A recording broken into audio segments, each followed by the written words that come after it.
নমস্কার বন্ধুরা, বিউটিফুল সোলে আপনাদেরকে স্বাগত। আজকে আমি নিয়ে এসেছি আপনাদের জন্য একটা সাইকিক রিডিং। এই সাইকিক রিডিংয়ে আমি 3টে ছবি আপনাদেরকে দেব এবং এই 3টে ছবির মধ্যে যে কোনো একটা আপনি সিলেক্ট করবেন এবং সেই অনুযায়ী আমি বলবো যে আপনাদের লাইফে আপনার যে পার্টনার, যদি আপনি নো কন্ট্যাক্ট সিচুয়েশনে থেকে থাকেন তাহলে তিনি ফিরছেন কি ফিরছেন না, বা কার জীবনে সোলমেট আসছে, আমি সেই বিষয়ে এই ভিডিওতে আলোচনা করব। আপনারা যখন এই ভিডিওটা যখন দেখছেন তখন নিশ্চয়ই ইউনিভার্স আপনাদের জন্য বিশেষ কিছু প্ল্যান করে রেখেছে, তাই সঙ্গে থাকুন এবং অবশ্যই রিডিংটা যখন চলবে তখন পজিটিভ মাইন্ডে থাকুন এবং পজিটিভ মাইন্ডে থেকে এই আপনার যে কার্ডটা বা এই আপনার যে ছবিটা সেটাকে পিক করুন। 1, 2, 3 এই 3টে ছবি আমি দিচ্ছি এখানে, এবং একটা ছবি সিলেক্ট করে পরেরটাতে কিন্তু জাম্প করবেন না। যখন একটা ছবি সিলেক্ট করবেন সেটাতেই স্টিক থাকুন, তাতে আপনার ইন্টেনশনটা দিন, আপনি ঠিক কী জানতে চাইছেন সেই মানুষটার ব্যাপারে আপনি একটুখানি ধ্যান করুন বা যা কিছু মনে মনে সেই মানুষটা চিন্তা করুন, তাহলে আমি কিন্তু সেইটার ব্যাপারে বলতে পারবো যে আপনার রিলেশনশিপটা ঠিক এখন কোন অবস্থায় আছে এবং তিনি ফিরবেন কি ফিরবেন না, বা সোলমেট আসছে কি না সেই বিষয়ে আমি বলবো। এবং আপনি যদি পজিটিভ থাকেন তাহলে আপনার সাথে খুব ভালোভাবে কিন্তু এর ভাইব্রেশন ম্যাচ করবে এবং আপনার সাথে সুন্দরভাবে রেজোনেট করবে। তাই একটু পজিটিভ থাকুন এবং ইউনিভার্সের ওপর ভরসা রাখুন। এটা কিন্তু কোনো পার্সোনাল রিডিং নয়, এটা কিন্তু জেনারেল সাইকিক রিডিং, তাই এর চান্সেস কিন্তু 90%। তাই যদি ভিডিওটা ভালো লেগে থাকে অবশ্যই লাইক এবং সাবস্ক্রাইব করবেন এবং সঙ্গে থাকুন। ডিয়ার ইউনিভার্স, অ্যাঞ্জেলস এবং স্পিরিট গাইডস, আমার সাথে থাকুন আপনারা। আমি একটি সাইকিক রিডিং করতে চলেছি, আমাকে প্লিজ গাইড করুন, আমি যাতে আমার দর্শক বন্ধুদেরকে এই যে গাইডেন্সটা সঠিকভাবে দিতে পারি এবং তারা যাতে আমার সাথে তাদের ভাইব্রেশন সুন্দরভাবে ম্যাচ করে এবং তারা তাদের সাথে যাতে রেজনেট করতে পারে, এটা থেকে তারা যাতে গাইডেন্স পায়, আমাকে প্লিজ হেল্প করুন। Thank you universe, thank you dear angels, thank you spirit guides. Picture number 1, picture number 1-এ কী আছে? পিকচার নম্বর 1 যারা সিলেক্ট করেছেন তাদের জন্য বলছি, আপনার পার্টনার এই মুহূর্তে আপনার থেকে একটু দূরে আছেন, তার সাথে সামান্য হয়তো ভুল বোঝাবুঝি হয়ে থাকতে পারে, আপনার নো কন্ট্যাক্ট সিচুয়েশনে রয়েছেন, কিন্তু এই নো কন্ট্যাক্ট সিচুয়েশনে আছেন, আপনাকে কিন্তু আপনার পার্টনার ভীষণ ভালোবাসতেন, ভীষণ ভালোবাসেনও এখন ইনফ্যাক্ট, কিন্তু একটু কেরিয়ারে তিনি ফোকাস করেছেন। আপনিও যেমন একটুখানি নিজের ব্যাপারে ফোকাসড, তিনিও নিজের ব্যাপারে ফোকাস করেছেন। আমি জানি আপনি দিন রাত তার কথা ভাবেন, তার কথা চিন্তা ভাবনা করেন, তার বিষয়ে আপনি ভাবেন যে সে কবে ফিরবে কবে ফিরবে, এই চিন্তা আপনার মনের মধ্যে সারাক্ষণ রয়েছে, এটা আমি দেখতে পাচ্ছি। আপনার যিনি পার্টনার তার কিন্তু যে আমি বলবো কাজের জায়গায় কোনো একজন মানুষের সাথে, থার্ড পার্টি বলবো না এটাকে, একটা ফ্রেন্ডলি রিলেশনশিপের মধ্যে আছেন, অল্প স্বল্প একটা ভালো লাগা দুজনের মধ্যে রয়েছে, কিন্তু আপনাকে কিন্তু তিনি প্রতি মুহূর্তে মিস করেন এবং কোনো কারণে হয়তো ভুল বোঝাবুঝি হয়েছিল, কোনো কারণে হয়তো এই মুহূর্তে তিনি আপনার কাছে ফিরতে পারছেন না, কাজের মধ্যে ব্যস্ত, ভীষণ পরিমাণে ফোকাসড আমি দেখতে পাচ্ছি, ক্যারিয়ার ওরিয়েন্টেড ভীষণ পরিমাণে রয়েছেন। তবে তিনি কিন্তু ইমোশনালি আপনার প্রতি ভীষণভাবে ডিপেন্ডেন্ট। আপনার কাছে কিন্তু যখনই ইমোশনালি তিনি কোনো কিছু মধ্যে পড়েন, প্রবলেমের মধ্যে পড়েন, ভীষণভাবে আপনার কথা মনে করেন এবং জীবন সাথী হিসাবে যদি দেখতে চান কাউকে, সবসময় কিন্তু আপনার কথাই তার মনে পড়ে এবং আপনাকে ছাড়া কিন্তু তিনি অন্য কিছু ভাবতে পারেন না। হয়তো তিনি এই মুহূর্তে আপনার সাথে যোগাযোগ করছেন না, একটু ইগোইস্টিক পার্সন আমি দেখতে পাচ্ছি, একটু ইগো আছে তো অবশ্যই। তবে এই পার্সন কিন্তু আপনার লাইফে, হ্যাঁ এই লাইফে কিন্তু আপনার ফিরতে পারে। আমি বলছি না কমিটমেন্ট করবেন কি করবেন না, যদি কেউ ম্যারিড থেকে থাকেন তাহলেও তার সাথে এটা মিলবে, কারণ কমিটমেন্টের ক্ষেত্রে এখানে তো আপনারা ম্যারিড, তাও আমি এটা বলবো আপনাদের সাথে ভাইব্রেশন ম্যাচ করবে। আপনাদের থার্ড পার্টি কিন্তু নয়, এটা একটা সুন্দর ফ্রেন্ডলি রিলেশনশিপ, একটা ভালো লাগা রয়েছে, হালকা ভালো লাগা রয়েছে, কিন্তু ইমোশনালি বলুন, প্যাশনেট বলুন, যা কিছু বলুন, সব কিছু আপনার প্রতি তার রয়েছে এবং তিনি কিন্তু আপনার কাছে ফিরবেন। একটু সময় দিতে হবে ব্যাপারটাকে, এই মুহূর্তে একটু ইগো রয়েছে ওনার মধ্যে এবং উনি কিন্তু ফিরবেন। তবে যিনি পুরুষ বা মহিলা তিনি যেই হন না কেন, একটু স্টাবার্ন টাইপের আছেন, একটু কেরিয়ার ওরিয়েন্টেড, তিনি কেরিয়ারটাকে প্রায়োরিটি দেন, এটা নো ডাউট দেওয়া উচিত, কেরিয়ারটাকে প্রায়োরিটি দেওয়া উচিত। এবং যিনি রিলেশনশিপে থাকবেন অবশ্যই রিলেশনশিপটারও গুরুত্ব থাকবে, ব্যালেন্স করে চলা উচিত, কিন্তু এই মুহূর্তে হয় না কেউ মানে রিলেশনশিপে বেশি দেয়, যেমন আপনি রিলেশনশিপের জন্য একটু বেশি করে ফেলেছিলেন, আপনি রিলেশনশিপটার প্রতি বেশি কি বলবো ইনভলভ ছিলেন, তিনিও ইনভলভ ছিলেন, তিনি কিন্তু কেরিয়ারের প্রতি বেশি ফোকাস করেছেন। কারণ দেখুন, একটা জীবন চালাতে গেলে, একটা ভালোভাবে লাইফ লিড করতে গেলে কেরিয়ারটা আমাদের ভীষণভাবে দরকার, ফিনান্সেরও তো দরকার রয়েছে। তাই এখানে কিন্তু একটা ফ্যামিলির একটা চাপ আছে আমি দেখতে পাচ্ছি, আস্তে আস্তে সেটাও সরবে এবং তিনি আপনার কাছে ফিরবেন, অবশ্যই ফিরবেন। কমিটমেন্ট ইস্যু যদি থেকে থাকে সেটা তো আপনি ইউনিভার্সের কাছে প্রে করুন যাতে তিনি আপনাকে কমিটমেন্ট দিয়ে দেন, বা তার সাথে আপনার রিলেশনশিপটা যাতে ঠিকঠাক হয়েছে, অবশ্যই প্রে করবেন, ইউনিভার্সের উপর ভরসা রাখবেন।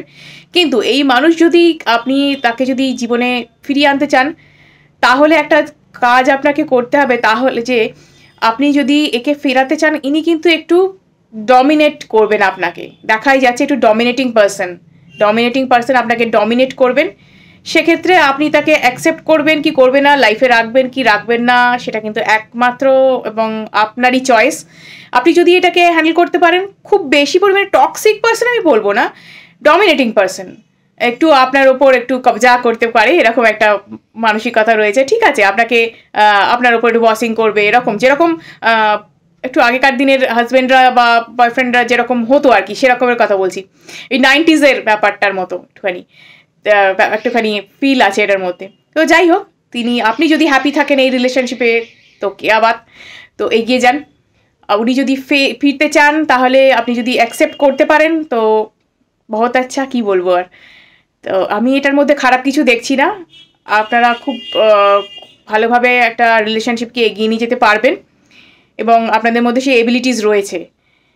তো আগামী দিনে আপনাদের জন্য খুব ভালো জীবন অপেক্ষা করছে এবং একটু স্পেস ওনাকে দিন, উনি ফিরবেন, দেখাই যাচ্ছে উনি ফিরবেন, আপনার প্রতি ওনার মন রয়েছে, ফেরার মানসিকতা রয়েছে, একটু ওনাকে কেরিয়ারে ফোকাস করতে দিন। আপনি খোঁজখবর রাখুন, পারলে যোগাযোগ রাখুন, তবে বেশি কিছু চাপ দেওয়ার চেষ্টা করবেন না, উনি আপনার কাছেই ফিরবেন। এবার পিকচার নাম্বার 2 যারা সিলেক্ট করেছেন তাদের কথায় আসি। ওহ, বড্ড রাগী আপনি, বাপরে বাপ, ভীষণ পরিমাণে রাগী। এত রাগ কোত্থেকে আসে আপনার পার্টনার তো ভীষণ ভয় পাচ্ছেন আপনাকে দেখছি, ভীষণ ভালোবাসেন আপনাকে, কিন্তু ভীষণ ভয় পান কেন আপনাকে এত? তিনি তো আপনাকে লাইফে পাওয়ার পর তো ভীষণভাবে মনে করেছিলেন যে আমি একটা স্পটলাইটে চলে এসেছি, জীবনে একটা কিছু এসেছে, আমার একটা সুন্দর জীবন এসেছে, ভালোই তো ছিল আপনাদের মধ্যে সব কিছু, হঠাৎ কি হলো? এত রাগ করলে চলবে না, সেলফ কন্ট্রোল দরকার। সব কিছুতে এত খিটখিটে ব্যাপার স্যাপার করলে, সব কিছুর প্রতি এত বিরক্ত হয়ে গেলে, আপনি জানি আপনি একটু স্টাক সিচুয়েশনে রয়েছেন এই মুহূর্তে, কিন্তু আমি বলবো নিজের কেয়ার করুন। নিজের কেয়ার করলে কিন্তু, বা নিজের যত্ন করা, নিজের কেয়ার করা, নিজের কেরিয়ারে ফোকাস করা, সবই করুন, কিন্তু পার্টনারকে সময় দিন। পার্টনারকে সময় না দিলে কিন্তু একজন থার্ড পার্টি আসার চান্স এখানে রয়েছে। জানেন তো, আমরা যখন কারোর প্রতি উদাসীন হয়ে যাই, কাউকে সময় বেশি করে না দিই, সেই পার্টনারটা যদি আমাদের কাছে বেশি ভালোবাসা চেয়ে চেয়ে চেয়ে চেয়ে ক্লান্ত হয়ে পড়ে, তখন কিন্তু সে অন্য কারোর কাছে যদি যায়, দোষটা কিন্তু আমাদের ওপরই বর্তায়, কারণ তিনি তো আমাদেরকে সময় দিতে চেয়েছিলেন, তিনি তো আমাদের কাছে চেয়েছিলেন টাইমটা, আমরা তাকে দিতে পারিনি। তাই এতটা বেশি বিরক্ত হবেন না, এত বেশি উদাসীন হবেন না তার প্রতি, একটু তার প্রতিও সদয় হন, তাকেও একটু ভালোবাসুন, কেয়ার করুন, তারও সম্পর্কটার প্রতি একটু যত্নবান হন। তিনি আপনাকে ভীষণ ভালোবাসেন এবং আপনি কিন্তু জানলে খুশি হবেন যে উনি কিন্তু অন্য কারোর কাছে যেতে পছন্দ করেন না। উনি চান বরাবর যে আপনি ওনার কেয়ার করুন, আপনি ওনার সাথে ভালো বিহেভ করুন, এইটাই উনি চান। তো এই ব্যাপারে আমি বলবো যে আগামী দিনে যদি ভালো থাকতে চান, তাহলে নিজের ওপর কাজ করুন, অবশ্যই নিজের ওপর কাজ করেন। অ্যাঙ্গার ইস্যু আপনার ভীষণ পরিমাণে আছে, আপনি কিন্তু এটাকে কমান। সেলফ কন্ট্রোল করার জন্য কিন্তু মেডিটেশন ভীষণভাবে দরকার, আপনার ভীষণভাবে মেডিটেশন দরকার আমি দেখতে পাচ্ছি। এবং মেডিটেশন করলে আপনার কিন্তু এই অ্যাঙ্গার ইস্যুটা কমবে, অ্যাংজাইটি কমবে, অযথা আপনি বিরক্ত হবেন না। একটু নেচারের সাথে থাকার চেষ্টা করুন, একটু গাছ টাছ যদি লাগানোর ইচ্ছা হয় তো করুন, সেগুলো একটু ফাঁকা জায়গায় ঘুরে বেড়ানোর চেষ্টা করুন, যেগুলো একটু নেচারের সিনারি রয়েছে, মানে একটু ফাঁকা জায়গা, একটু গাছপালা রয়েছে, এরকম জায়গায় একটু ঘোরার চেষ্টা করুন। তো এবং বাড়ি থেকে যদি বেরোতে এই মুহূর্তে না পারেন, তাহলে কিন্তু আমি বলবো যে একটু নিজের প্রতি যত্নবান আপনাকে হতে হবে, আপনাকে মেডিটেশন করতে হবে। হোপোনোপোনো প্রেয়ারটা অবশ্যই করুন, এটা কিন্তু রিল্যাক্সেশনে সাহায্য করে, অ্যাংজাইটি কমায় এবং নেগেটিভিটি দূর করে। নিজেদের মধ্যে যাই হয়ে যাক না কেন, স্ট্রেস যদি নিজের লাইফে থেকেও থাকে, নিজেদের সম্পর্কে সেটাকে কোনোদিন আঁচ হয়ে দাঁড়াতে দেবেন না। ওই ব্যাপারটা থেকে একটা ইগো আপনার মধ্যে থেকে তৈরি হচ্ছে, যেটা ইগোটার জন্য কিন্তু সম্পর্কটা যে এখন এই যে খারাপ সিচুয়েশান চলছে সেটা কিন্তু এইটার জন্য হচ্ছে। তো আপনি যদি চান আপনি কিন্তু সম্পর্কটাকে নিজেই ভালো করতে পারেন। উনি কিন্তু কোথাও যাবেন না, উনি আপনাকে ভীষণ ভালোবাসেন, আপনাদের মধ্যে ভীষণ ভালো একটা স্ট্রং বন্ডিং রয়েছে, কিন্তু সেটা কোথায় যেন তলিয়ে গেছে। আপনাকে সেটাকে খুঁজে তুলে আনতে হবে অতল থেকে। তো পারবেন, আপনিই পারবেন। আপনি যখন এতখানি ভালোবেসেছেন ওনাকে, উনি যখন আপনার প্রতি এতখানি ডেডিকেটেড, তো ডেফিনেটলি এই সম্পর্কটা ওয়ার্ক করবে। তো আপনি চাইলেই এটাকে ঠিক করতে পারেন। এত রেগে থাকবার কোনো দরকার নেই। পার্টনারকে একটুখানি ভালোবাসুন, পার্টনারকে সময় দিন, একসাথে একটু কোয়ালিটি টাইম স্পেন্ড করুন না। ভালো পুরোনো দিনের কথা মনে পড়ে না, কিরমভাবে আপনারা টাইম কাটাতেন, সেরমভাবে একটু কাটান। সম্পর্কে আপস অ্যান্ড ডাউনস তো আসবেই, ফিনান্সে একটুখানি সমস্যা তো হবেই, ঠিক হয়ে যাবে আবার। এখানে কিন্তু ভালো এনার্জিস রয়েছে, আপনি কিন্তু লাইফে ভীষণ শাইন করবেন, তিনিও শাইন করবে দেখতে পাচ্ছি। তো চেষ্টা করুন যাতে সময় দেওয়া যায়, কারণ সম্পর্ক যদি একবার খারাপ হয়ে যায় তখন কিন্তু সেখান থেকে খুব ভালোভাবে টেনে তুলে আনা খুব কষ্টকর হয়ে যায়। তাই সময় থাকতে থাকতে সেটার যত্ন নিন। নেক্সট যে ছবিটা, অর্থাৎ 3 নম্বর ছবিটায় যেটায় আসবো আমি, সেটাতে দেখতে পাওয়া যাচ্ছে যে হার্ট ব্রেক আপনার হয়েছিল। আপনি যে কোনো সম্পর্ক আপনার কাছে অনেক এসেছে, অনেকে আপনাকে প্রপোজাল দিয়েছে বা অনেকে আপনাকে পছন্দ করে, এটা বোঝানোর চেষ্টা করেছে, কিন্তু আপনি কোনো রকম সম্পর্কের প্রতি যেতেই রাজি নন। সেই মানুষটার প্রতি আপনি ভীষণভাবে অবসেসড আমি বলবো। দেখুন, আপনার যে সম্পর্কটা ছিল কিন্তু টক্সিক ছিল, ওটার প্রতি আপনার কিন্তু এখনও আটকে পড়ে থাকলে চলবে না। ইউনিভার্স আপনার জন্য অনেক কিছু প্ল্যান করে রেখেছেন, মানে ভীষণ বড় প্ল্যান করে রেখেছেন। সেটার প্রতি একটু মনোযোগ দিন, একটু নিজেকে হালকা করুন, একটু ফ্রি করুন, একটু হপনোপনো প্রেয়ার করুন, বা ওই যে গ্রিন তারা মন্ত্র ওটা করুন। আপনার কিন্তু ইনটিউশন পাওয়ারটা খুব উইক আমি দেখছি। আপনি ভাবতেই পারছেন না যে আপনার জীবনে ভালো কিছু হতে পারে, আপনার হার্ট চক্রটা ব্লক হয়ে আছে। আপনি গ্রিন তারা মন্ত্র চ্যান্ট করুন, তো পিস পাবেন, মেন্টাল পিস পাবেন আপনি। আপনার এই মুহূর্তে খুব রেস্টলেস লাগছে, আমি জানি। প্রত্যেককে অবিশ্বাস করছেন আপনি, এটাও দেখতে পাচ্ছি, কিন্তু অবিশ্বাস করলে এভাবে চলবে না। আপনার জন্য বিশাল ভালো সম্পর্ক আসছে, সেই সুযোগ হাতছাড়া করবেন না। টক্সিক রিলেশনশিপ এসছে যেমন, জীবনে সোলমেটও তো আসছে।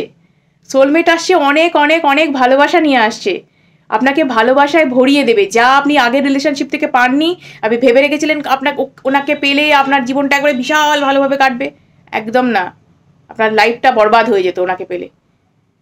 তাই যিনি আসছেন তাকে অ্যাকসেপ্ট করুন এবং তার সাথে লাইফটা কাটাবেন এটা ভাবুন। আপনি মন থেকে এইসব খারাপ জিনিসগুলোকে দূরে ঝেড়ে ফেলুন, তো এই গ্রিন তারা মন্ত্র চ্যান্ট করুন এবং হপনোপনো প্রেয়ার করুন। দেখুন আপনার এই ভেতর থেকে নেগেটিভিটি কোথায় সার্ট করে হাওয়া হয়ে যাবে। এবং যিনি আসছেন তাকে একটু সময় দিন, তাকে বোঝার চেষ্টা করুন। তিনি আপনার প্রতি ভীষণভাবে যত্নবান হবেন, দেখবেন আগের রিলেশনশিপে আপনি যা পাননি সব কিছু আপনাকে উজাড় করে দেবেন, এই ভালোবাসায় ভরিয়ে দেবেন। সন্দেহপ্রবণ হবেন না যে সে যা করেছে সেটাই এ রিপিট করবে, এই রিলেশনশিপে সে চলে যাবে, সে অন্য কোথাও চলে যাবে, এই সবগুলো একদম ভাবতে যাবে না। যা হয়ে গেছে, ঝেড়ে ফেলে দিন মন থেকে। নতুন যে আসছে তাকে অ্যাকসেপ্ট করুন। নতুন জিনিসকে যদি অ্যাকসেপ্ট করার ক্ষমতা না থাকে, জীবনে মিরাকেল হবে কি করে? লাইফে তো মিরাকেল আসছে, এবার হয়নি তো এতদিন মিরাকেল, এবার আসছে। সময় দিন, জায়গা দিন তাকে, মিরাকেল হওয়ার মতো সুযোগ দিন। ইউনিভার্সকে আপনি যে এতদিন ধরে প্রে করে গেছেন, সেটা যে আপনাকে হিলিংটা নিজের করতে হবে, এবং ইউনিভার্স যে আপনার জন্য এই চমক তৈরি করে রেখেছে, সেটা তো ইউনিভার্সকে আপনাকে গিফট করবার সেটা সময় দিতে হবে, সুযোগ দিতে হবে। তাই নিজেকে একটু ঠিকঠাক রাখুন, একটু ওপেন মাইন্ডেড হন, এত স্টাক হয়ে থাকবেন না। আসছে সোলমেট, নিশ্চিন্তে থাকুন।